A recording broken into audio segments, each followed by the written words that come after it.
Hey, how you doing? Pastor Joe Fox here. Welcome to Viking Preparedness. My wife and I are out here driving through the middle of nowhere. I don't know if I'm going to post the video that I took of out here. But we're near Stark, Kansas. It's kind of southeastern Kansas. And it's rural. And I just did a quick internet search for land, and there was a 60-acre parcel that was 40 acres of field and 20 acres of woods, and they wanted $111,000 for it, so less than $2,000 an acre is what they're asking. And then my wife and I were talking about, well, what would one do? Say hi, Sister Kate. Hi. What would one do if one had 40 acres of grassland and 20 acres of woods, and you put a little house on it? What would you do for money? Because it's not like, let me see here, I can do it this way. It's not like there's a lot of jobs you can plug into. And so the first idea we had was buffalo. Bison.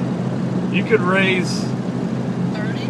Probably 30 head of bison on 40 acres like that. It's because it's good grass. Look, let me show you. I mean, it's pretty quality soil out here. If you can get $1,600 for one grown cow, I know you can get more than that for a full-grown bison. And just sell them once they reach, adult weight. And what else? What other critters were you talking about? I was talking about getting a bunch of goats, get a bunch of baby goats and grow them up. It doesn't take them that long to get big. Buy them in the spring, sell them in the fall. And even more expensive than goats are sheep. Sheep are 4 times as expensive. So buy you 30 little sheep and let them grow up and sell them at the end of the season. Or start breeding them and raising them. We saw a sheep farm back there not too far away. Or start breeding them and raising them. You can also lease that land out for hunters, depending on, how much. Yeah, I was reading if you look it up, Stark, Kansas land for sale, you'll see the same ad I did. And they went into detail about how there were big bucks on it, yada, yada. In Texas, they charge people a lot of money to let them come hunt on their land. You could probably set up some kind of hunting arrangement for people. And I'm telling you, they charge over $100,000 to come out and hunt for 4 days on their land. So, that would be a business opportunity. Something else you could do, because you can pretty much grow out here what you want to grow. You could grow some kind of herbs or something. I'm not talking about that one. And dry them and then sell them on the internet.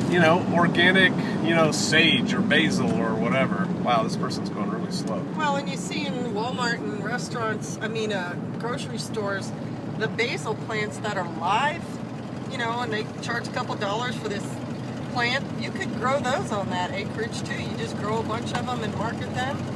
Basil is a yearly plant. It's an annual plant, so it doesn't self-propagate, and so there's always a need for basil, fresh basil. Or I was thinking you could be an author, right? You could be an author if you're an artist, and you sell your art, that kind of thing. The bottom line is, if you trust in Yah, He's got you.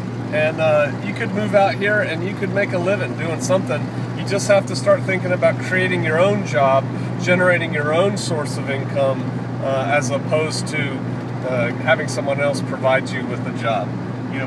Grow most of your own food and then just sell something to make a little bit of money to see yourself through. But anyway, yeah, you could live out here.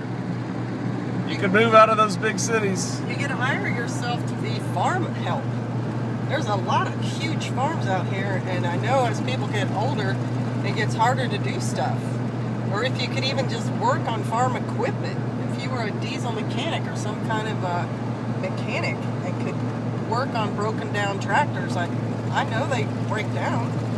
So, you just have to look at what is needed in a rural community. All right, so just some ideas, some dreaming while we drive on the road. We'll see you out there.